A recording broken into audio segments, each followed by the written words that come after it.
Joining me, Huffington Post Howard Fineman, Chicago Tribune columnist Clarence Page. So, Clarence, it's a tough situation for the president to be in, I think, because the unfortunate reality is there is a crowd out there that is just waiting for him. And when situations like this occur, it is just waiting for him to wade into it, and then they just want to go and stoke basically the worst impulses that are out there. Do you think that reality, and we've seen that in response to some of those clips we just played before, do you think that reality affected the message that the president gave today?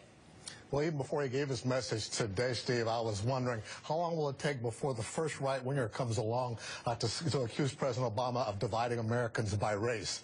And I noticed that his statement was remarkably neutral and even-handed when it comes to race. He said, you know, both sides are responsible here. He didn't actually directly address race as much as he addressed justice and the question about the proper use of force and the need for a proper investigation, et cetera, which is fine.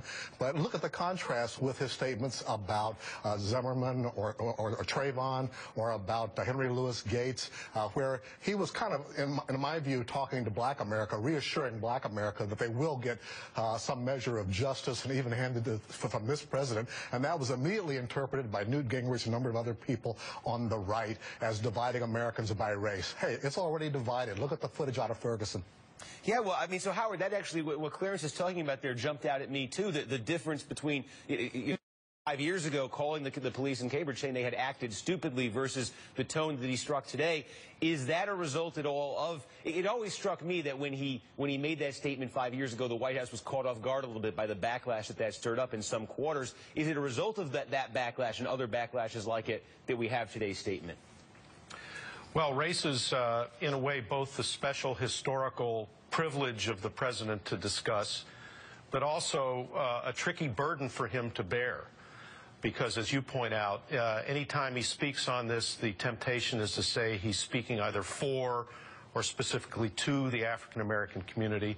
I, too, was struck by the fact that the most passionate of the three clips that you showed was the one involving arguably the most trivial incident, which was the one involving Henry Louis Gates. That was when the president was new in the job. It was when he was trying to feel his way along in terms of his new historical role as the first African-American president.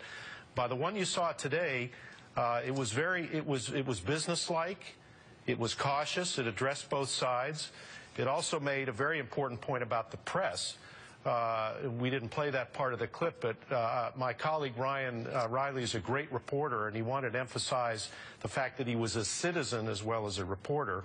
Well, as editorial director of the Huffington Post, I would say it's also important that he was a reporter, and the president acknowledged that today. So in a way, the president was dealing with a wider scope of things today in not just speaking directly only to the racial issue, while at the same time dispatching, in effect, his attorney general, also African-American, and the FBI to conduct a dual investigation. It would have been a very different statement by the president today had not the governor brought in the state troopers. I mean, I think that was crucial. Those two things had to happen at the same time, and they did. But it wasn't just Obama himself. It was a much larger framework and landscape that he was working on. Yeah, Clarence, I wonder, too, do you think there's, and just given, as Howard says, the situation in Cambridge, Mass. in 2009, the streets around Cambridge didn't look anything like the streets in Ferguson do right now. So just given that this is sort of a tinderbox right now, does that account, do you think, too, for some of the tone that he struck today? Well, yeah. Also, this case is still under investigation. Even though the local police won't release the police officer's name.